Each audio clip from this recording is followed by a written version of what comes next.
হেই, আমরা অনেকে আছি পারফেক্ট প্রজাপতি আঁকতে পারি না, তাই আজকে আমি দেখাবো কিভাবে প্রজাপতি আঁকতে হয়। প্রথমেই আমি ডাব্লিউ আঁকিয়ে নেব। তোমাদের যতটুকু প্রয়োজন তোমরা ততটুকুই নিতে পারো। এরপর আমি মাঝে একটি সমান দাগ দেব এবং প্রজাপতির যে ডানার সাইড হয় সেটা দুই সাইডে দুটা দিয়ে দেব।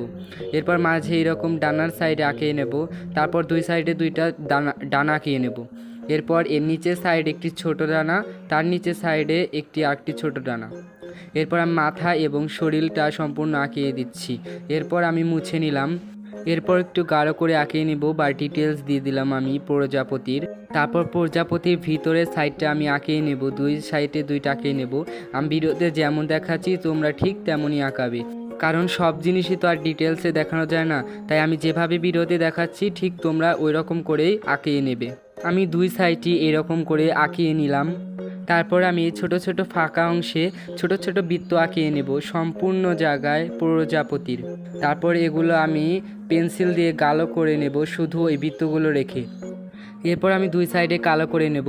এরপর মাথা এরকম কালো করে দেব এবং তার শরীরের সাইডে এরকম কালো দাগ দিয়ে দেব। এটা সম্পূর্ণ জায়গায় করে নেব। এরপর আমি এর মাঝে মাঝে এরকম দাগ দিয়ে দেব। তারপর আমি প্রজাপতির মাথায় সুর আঁকিয়ে নেব। কি ছিল না জি? ফলো দিয়ে পাশে থাকবেন।